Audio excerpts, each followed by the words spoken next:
नमस्कार, मैं doctor S के श्रीवास्तव, असिस्टेंट प्रोफेसर श्री शंकराचार्य महाविद्यालय जुनवानी भिलाई।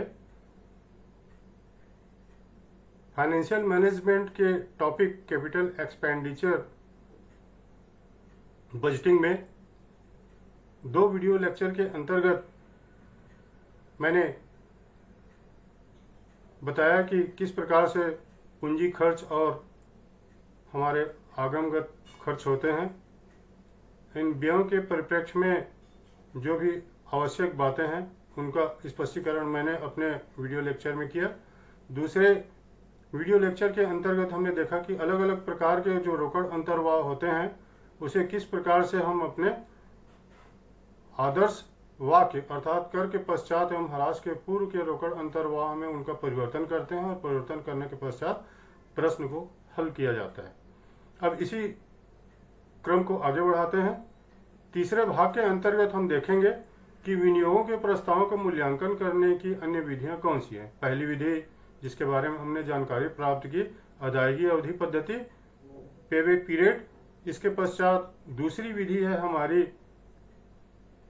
विनियोगों पर असमायोजित प्रत्याय की लेखांकन दर रीति, और इस रीति से संबंधित जो बातें हैं इनका स्पष्टीकरण अभी हम देखेंगे कि किस प्रकार से यहाँ पर इस तकनीक से विनियोगों के प्रस्तावों का मूल्यांकन किया जाता है।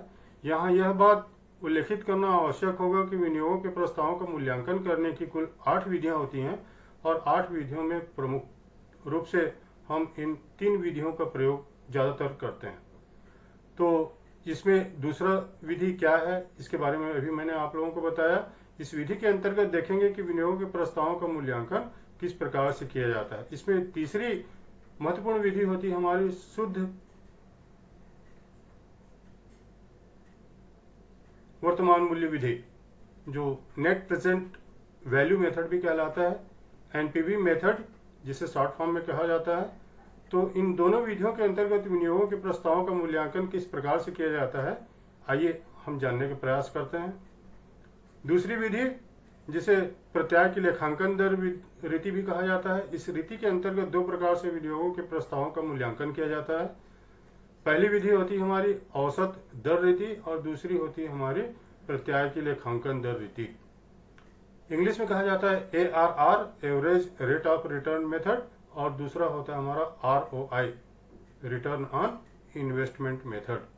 तो ARR या ROI निकालने के लिए हमें कुछ बातें जो प्रश्न में दी रहती हैं इनका संकलन करना होता है, देखना होता है कि ये किस रूप में दिए गए हैं, और फिर उन तथ्यों को अगर वो भिन्न रूप में होते हैं तो हमें उन्हें प्रश्न के सापेक्ष लाना होता है और फिर प्रश्न में सूत्र का प्रयोग करते हुए हम अपना ARR या ROI की गणना कर लेते हैं।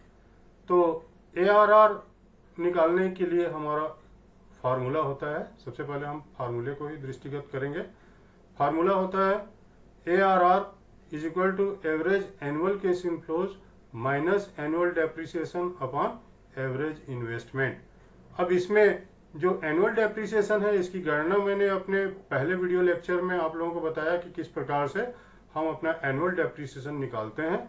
तो उसकी जो विधि है वह यहाँ पर भी सेम ही है। अब एवरेज एनुअल कैश इनफ्लोज, तो एवरेज एनुअल कैश इनफ्लोज जो प्रश्न में दिए रहते हैं विभिन्न वर्षों के रोकड़ अंतर्वाह या डिफरेंट ईयर के एनुअल कैश इनफ्लोज, तो इसका टोटल किया जाता है और इस टोटल में नंबर ऑफ ईयर का डिवाइड कर दिया जाता है। अर्थात जैसे हमें 5 वर्ष के रोकड़ अंतर्वाह दिए गए हो तो 5 का भाग देने पर हमें जो भागफल प्राप्त होगा या जो वैल्यू प्राप्त होगी वह होगी हमारी एवरेज एनुअल कैश इनफ्लोज की। एवरेज एनुअल कैश इनफ्लोज निकालने के पश्चात उसमें एनुअल डेप्रिसिएशन को माइनस कर दिया जाता है। अगर प्रश्न में हमें यह स्पष्टता निर्देशित किया गया हो कि annual cash inflows after tax and depreciation है तो उस स्थिति में विद्यार्थीगण ध्यान देंगे कि यहाँ पर अपना डेप्रिसिएशन माइनस नहीं करेंगे क्योंकि ऑलरेडी वो घट चुका है, और इस प्रकार से घटे हुए जो रोकड़ अंतर्वाह की राशियां हैं इनका योग करके ही हमने उसका एवरेज वैल्यू निकाला है। तो यहाँ अगर एवरेज एनुअल कैश इनफ्लोज आप निकालते हैं और उसमें एनुअल डेप्रिसिएशन ऑलरेडी घटा हुआ है तो उसमें से आप अपना एडी को माइनस नहीं करेंगे। लेकिन वहीं यदि प्रश्न में यह निर्देशित किया गया हो कि annual cash inflows after tax and before depreciation है, तो उस स्थिति में बिफोर डेप्रिसिएशन के कंडीशन पे आपको एनुअल डेप्रिसिएशन कैलकुलेट करके उसे माइनस करना होगा। तो इस तरह से हम अपने फार्मूले के ऊपरी पृष्ठ का जो मान है इसे ज्ञात कर लेते हैं। अब नीचे हमें सूत्र में प्रयोग करना होता है एवरेज इन्वेस्टमेंट।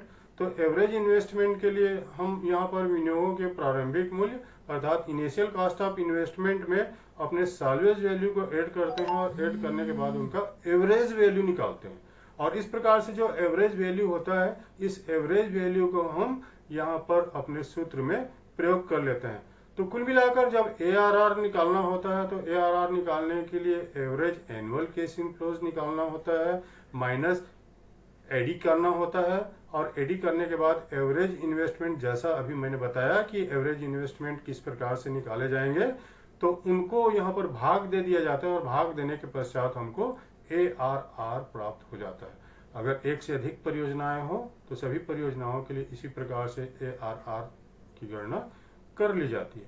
अब दूसरे भाग में देखेंगे कि ROI कैसे निकाला जाता है। जब ROI निकालना होता है तो ROI निकालने के लिए हम ARR के ही फार्मूले का प्रयोग करते हैं, लेकिन नीचे में जहां पर हम एवरेज इन्वेस्टमेंट निकालते हैं वहां पर हम एवरेज इन्वेस्टमेंट की जगह पर इनिशियल कॉस्ट ऑफ इन्वेस्टमेंट को ले लेते हैं, और इनिशियल कॉस्ट ऑफ इन्वेस्टमेंट को लेने के पश्चात हम मल्टीप्लाई बाय 100 करते हैं और इससे हमको परसेंटेज में उसका ROI प्राप्त हो जाता है। बाकी अन्य बातें जैसे मैंने ARR की गणना में स्पष्ट किया, बिल्कुल सभी बातें एज इट इज आपको यहाँ पर भी यूज करना होता है, अर्थात एवरेज एनुअल कैश इनफ्लोज निकालते हैं आप वैसे ही जैसे ARR में मैंने समझाया या बताया। और एडी के संबंध में जिस प्रकार से मैंने जानकारी दी कि एडी अगर आपका प्रश्न में after tax and before depreciation के रूप में आपको एनुअल कैश इनफ्लोज दिया है तो एडी को आपको माइनस करना होगा। अगर after tax and after depreciation के रूप में आपको यहाँ पर एनुअल कैश इनफ्लोज दिए गए हों तो सीधे तौर पे आप उसका एवरेज वैल्यू निकाल कर प्रश्न को हल कर लेंगे। इस स्थिति में एडी माइनस नहीं किया जाएगा। अब तीसरी विधि है हमारी नेट प्रेजेंट वैल्यू मेथड, जिसे शॉर्ट फॉर्म में कहा जाता है एनपीवी मेथड। एनपीवी मेथड के अंतर्गत जो रोकड़ भविष्य में उत्पन्न होते हैं उसका वर्तमान में मूल्य ज्ञात किया जाता है, प्रेजेंट वैल्यू निकाली जाती है, और प्रेजेंट वैल्यू निकालने के बाद आप यहाँ पर जो एनुअल कैश इनफ्लोज होते हैं उनका उसमें पीवी फैक्टर से मल्टीप्लाई करते हैं, और मल्टीप्लाई करने के बाद फिर उसका प्रेजेंट वैल्यू निकाल लिया जाता है। प्रेजेंट वैल्यू को आप संकलित करते हैं, उनका योग किया जाता है, और योग करने के बाद उसके प्रारंभिक मूल्य से आप तुलना करते हैं। जितना धनात्मक मान प्राप्त होता है उतना ही परियोजना आपके लिए श्रेष्ठकर मानी जाती है। तो इस प्रकार से इन तीन अलग अलग रीतियों के द्वारा विनियोगों के प्रस्तावों का मूल्यांकन किया जाता है। पूंजी खर्च बजटिंग में विनियोगों के प्रस्तावों का मूल्यांकन करने की ये जो तीन पद्धतियां हैं यही सर्वाधिक रूप में प्रचलित हैं। इसके अतिरिक्त जो अन्य पद्धतियां हैं इनका प्रयोग अपेक्षाकृत कम ही किया जाता है। अतः विद्यार्थीगण इन तीन पद्धतियों को बड़े ध्यानपूर्वक पढ़ें, समझें और आत्मसात करें। Thank you.